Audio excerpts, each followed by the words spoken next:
மக்களுடைய உழைப்புக்கு கிடைத்த பரிசுதான் இன்றைக்கு 40 நாடாளுமன்ற தொகுதி. ஆக தலைவர் கலைஞர் இல்லை, இன்றைக்கு அதிமுக என்ற ஒரு கட்சி கரகாட்டக்காரன் படம் நீங்க பார்த்திருப்பீங்க. அது கவுண்டமணி, செந்தில், கோவை சர்லா, ராமராஜன் ஒரு சிவப்பு கலர் காரை தள்ளிக்கிட்டே வருவாங்க. திடீர்னு வந்தோடனே செந்தில் பாதிர போய் கவுண்டமணி கேட்பான். கேட்டவனே கவுண்டமணி சொல்லுவான், இந்த கேள்வி என்ன பார்த்து ஏன்டா கேட்ட அப்படின்னு கேட்பாரு. அப்ப அவன் கேட்ட கேள்வி என்னன்னா, இந்த காரை யாரு வச்சிருந்தா அப்படின்னு கேட்பான். இது திருவாரூர் சமஸ்தானம் வச்சிருந்தாங்க, இது பாத்தீங்கன்னா இது மதுரை சமஸ்தானம் வச்சிருந்துச்சு, ஒவ்வொரு சமஸ்தானமா சொல்லிட்டு இருப்பான். அது மாதிரி இன்னைக்கு அதிமுகவை யார் வச்சிருக்காங்கன்னே தெரியல. இன்னைக்கு நிலைமை எப்படி இருக்கு? 1.5 கோடி தொண்டர்கள் எங்கள் பக்கம் சொன்ன அதிமுக இன்னைக்கு 4 ரோட்ல வேட்டியை கிழிச்சுட்டு நிற்கிறான். ஆனால் திமுகவை பொறுத்தளவு பொதுக்குழுவிலே தான் சொன்னார் நம்முடைய தளபதி அவர்கள், கவலையை மறப்போம், கண்ணீரை துடைப்போம் என்று. தலைவர் கலைஞர் மறைவுக்கு பிறகு இந்த இயக்கத்தை நடத்த முடியாது, இந்த இயக்கத்தை இவரால் கொண்டு செல்ல முடியாது, இவருக்கு ஜாதகம் சரியில்லை, இவருக்கு கட்டம் சரியில்லை, இவர் முதலமைச்சராக வர முடியாது என்று சொன்னவர்கள் எல்லாம் இன்னைக்கு 4 ரோட்டில் உட்கார்ந்திருக்காங்க. ஆக தமிழ்நாட்டை பொறுத்தளவு, இந்தியாவை பொறுத்தளவு, பக்கத்தில் இருக்கக்கூடிய ஆந்திராவிலே கூட இன்றைக்கு சந்திரபாபு நாயுடு வெற்றி பெற்றார் என்றால் நாம் கொண்டு வந்த திட்டங்களை தான் அங்கே தேர்தல் அறிக்கையாக கொண்டு வந்ததன் விளைவு இன்றைக்கு அங்கே வெற்றி பெற்றிருக்கிறார் என்றால், இன்றைக்கு தமிழ்நாட்டை பொறுத்தளவு தளபதியினுடைய இன்றைக்கு ஆட்சி திறனை மற்ற மாநிலங்கள் இன்றைக்கு பின்பற்றி செல்கிறது என்றால், இந்த ஆட்சிக்கு நீங்கள் எல்லாம் அச்சாரமாக நற்சான்றிதழ் வழங்கும் விதமாக தமிழ்நாட்டை பொறுத்தளவு திராவிட முன்னேற்ற கழகம் மீண்டும் தமிழ்நாட்டை தான் ஆளும் என்பதை இந்த நேரத்தில் சொல்லி, அன்னை முளைப்பால் வீரம் இன்னும் குறையவில்லை, அண்ணா காட்டிய தீபம் இன்னும் அணையவில்லை, ஈரோட்டு வெடிமருந்து இன்னும் தீரவில்லை, கார்த்திகைக்கு பின் மழை இல்லை, தாரிக்கு பின் கொடை இல்லை, தமிழ்நாட்டு அரசியலில் எங்கள் தலைவர் தளபதியை வெல்ல எவனும் பிறக்கவில்லை என்பதை இந்த கலைஞருடைய நூற்றாண்டு நிறைவு விழா செய்தியாக இந்த நேரத்தில் சொல்லி, தலைவர் கலைஞர் அவருடைய தியாகம், அவருடைய உழைப்பு, அவருடைய கொள்கை, அவருடைய தியாகம் எல்லாம் எடுத்துச் சொல்ல வேண்டும் என்றால் இன்னும் 1 மணி நேரம் பேசலாம். அந்த நேரத்தினுடைய அருமை கருதி ஒரே ஒரு செய்தியை மாற்றம் சொல்லி நான் விடைபெறுகிறேன். நம்முடைய கட்டிய மனைவி, தான் வளர்த்த பிள்ளைகள், தான் வளர்த்த சகோதரிகள், இவர்களையெல்லாம் தொடர்ந்து மொழி போராட்டத்திலே கலந்து கொண்டு பாளையங்கோட்டை சிறைச்சாலையிலே தேசிய பாதுகாப்பு சட்டத்திலே கலைஞர் அடைபட்டு கிடக்கிறார். அண்ணா அவர்கள் சென்னையில இருந்து அவர் தலைவரை பார்ப்பதற்கு பாளையங்கோட்டைக்கு செல்கிறார். தென் மாவட்டத்தில் இருக்கக்கூடிய தலைவர்கள் எல்லாம் அண்ணா அவர்களை அழைத்துக் கொண்டு விடுதிக்கு அழைத்து சென்று காலை உணவெடுத்துக் கொண்டு பாளையங்கோட்டை சிறைச்சாலைக்கு அழைத்து செல்கிறார்கள். அப்படி சிறைச்சாலைக்குள்ளே அழைத்து செல்கிற நேரத்தில் பூட்டிய இரும்பு கூட்டின் கதவு திறக்கப்பட்டது. சிறுத்தையே வெளியில் வா என்று சொன்னதை போல கலைஞர் அடைபட்டு கிடந்த சிறைச்சாலை கதவுகள் திறந்தது. அண்ணா அவர்களும் கலைஞர் அவர்களும் ஆற தழுவிக் கொண்டு ஒருவர் கண்ணீரை துடைத்துக் கொண்டார்கள். அண்ணா அவர்கள் சொன்னார், இந்த அரசு இந்த கராகரகத்தை அடைத்து சித்திரவதைக்கு ஆளாக்கப்பட்டிருக்கிறது, மிக விரைவில் உன்னை வெளியே கொண்டு வருவோம் என சொல்லி கலைஞருக்கு ஆறுதல் சொல்லிவிட்டு மதியம் ஓய்வு விடுதியிலே ஓய்வெடுத்து விட்டு ஜவஹர் மைதானத்திலே பாளையங்கோட்டையிலே அண்ணா அவர்கள் லட்சக்கணக்கான தொண்டர்கள் புடைசூழ அண்ணா அவர்கள் பேசினார். என் தம்பியை பார்ப்பதற்கு நான் பாளையங்கோட்டை சிறைச்சாலைக்கு சென்றேன்.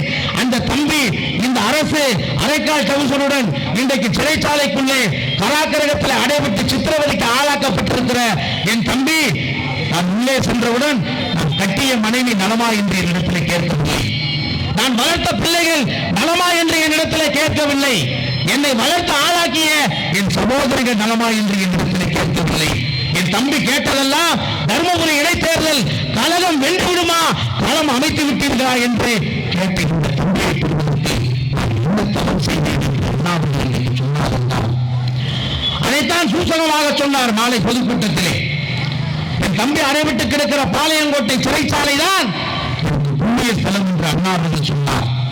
எப்படி இந்துக்களுக்கு காசி புனிதமானதோ, எப்படி கிறிஸ்தவர்களுக்கு ஜெருசலேம் புனிதமானதோ, எப்படி இஸ்லாமியர்களுக்கு மெக்கா புனிதமானதோ, என் தம்பி அடைபட்டு கிடக்கிற இந்த பாளையங்கோட்டை சிறைச்சாலை தான் எனக்கு புண்ணிய ஸ்தலம் என்று குடும்பத்தை மறந்து பிள்ளைகளை மறந்து இந்த இயக்கம் தான் என்று இந்த இயக்கத்தை இன்றைக்கு கட்டி காத்து விட்டு சென்றிருக்கிற தலைவர் கலைஞருடைய புகழை நாம் போற்ற வேண்டும் என்ற நேரத்திலே சொல்லி, செவ்வாழை தனக்காக தெளிப்பதில்லை, பூங்குயில்கள் தனக்காக இசைப்பதில்லை, கங்கையும் காவிரியும் தென்பெண்ணை பாலாறும் முல்லை பெரியாரும் வைகையும் தாமிரபரணியும் தனக்காக ஓடுவதில்லை, தனக்காக வாழாத தலைவர் கலைஞர் தான் வாழ்ந்த வீடு கோபலாபுரத்தை இந்த நாட்டு மக்களுக்கு மருத்துவமனையாக எழுதிவிட்டு அண்ணாவுக்கு பக்கத்திலே உறங்கிக் கொண்டிருக்கிறார் என்றார். அவருக்கு பிறந்த பிள்ளை எங்கள் தளபதி சொன்னார், என் தந்தை வாழ்ந்த வீட்டை மருத்துவமனையாக எழுதி தந்து விட்டார், ஆனால் நான் என்னுடைய உடலையே மருத்துவ ஆய்வுக்கு எழுதி தருகிறேன் என்று சொல்லி இன்றைக்கு தமிழகத்தை வழிநடத்திக் கொண்டிருக்கிற நம்முடைய முன்னோர் அண்ணன் தளபதி அவருடைய கரத்தை வலுப்படுத்துவோம் என்று சொல்லி நன்றி கூறி விடைபெறுகிறேன். நன்றி, வணக்கம்.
திராவிட மாடல் அரசு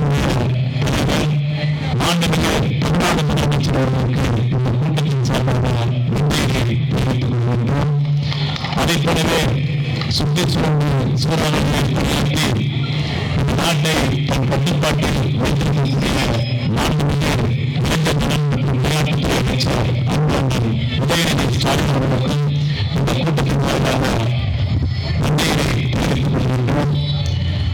பல கிட்டத்தட்ட 8 வருடங்களாக இந்த பகுதியில் சட்டமன்ற உறுப்பினராக இருந்து பகுதி மக்களுடைய கோரிக்கையை உடனுக்குடன் நிறைவேற்றி இவ்வளவு வாக்குறுதி காரணமாக இருந்த நம்முடைய சட்டமன்ற உறுப்பினர் மாவட்ட கழகத்தின் செயலாளர் அன்பழகன் மாதவரம் எஸ். சுதர்சன் அவர்களுக்கு இந்த நேரத்தில் இந்த கூட்டத்தில் முன்னேறி தெரிவிக்கின்றோம். இந்த வட்டக்கழகத்தினுடைய செயலாளர் அதிமுக செயலர் அன்றைக்குரிய அண்ணன் எதை சொன்னாலும் கட்டாமல் பகுதி கழகமாக இருந்தாலும் மாவட்ட கழகமாக இருந்தாலும் சொன்னதை செய்து முடிக்கக்கூடிய ஆற்றல் பெற்ற அன்பண்ணன் கண்ணப்பன் அவர்களுக்கு இந்த நேரத்தில் முன்னேறி கொண்டிருக்கின்றோம். இந்த மாமன்றத்தினுடைய உறுப்பினர் ராஜேந்திரன், அன்றைக்குரிய சமூக அறிவுரை பாலகிருஷ்ணன், இந்த பகுதியில் பகுதி கழகத்தினுடைய நிர்வாகிகளாக இருக்கக்கூடியவர்கள் நம்முடைய மோகன்குமார், சந்திரன், இந்த அண்ணன் தரணி, சிவசங்கரன், மாவட்ட அணிகளுடைய அமைப்பாளர்கள், துணை அமைப்பாளர்கள், வட்டக்கழகத்தினுடைய நிர்வாகிகளுக்கு மற்றும் இதே போல எல்லா வட்டங்களிலும் மாதவரத்திற்குட்பட்ட 6 வட்டங்களிலும் நாம் 56% அதிகமான வாக்குகளை பெற்றுள்ளோம். 19ஆவது வட்டத்தில் 56%, 17 62%, 23 மற்றும் 23 ஆகிய தொடர்ச்சியாக 52%, ஒட்டுமொத்தமாக பதிவான வாக்குகளில் மாதவரம் வடக்கு பகுதியில் மட்டும் 19,000 வாக்குகள் அதிகமாக காங்கிரஸ் இருக்கக்கூடிய வேட்பாளர் இங்கு பெற்றிருக்கிறார். அவர் எல்லாவற்றுக்கும் மேலாக வந்திருக்கக்கூடிய நம்முடைய தாய்மார்களுக்கு இந்த மாதவரம் வடக்கு பகுதிக்குட்பட்ட வட்டக்கழகத்தினுடைய செயலாளர்கள் அம்பத்தம்பி தாமரச்செல்வன், நம்முடைய கருணாகரன், அண்ணன் குப்பன், சந்திரு, அண்ணன் அங்குசாமி உள்ளிட்ட மாவட்ட பகுதி வட்டக்கழக நிர்வாகிகள்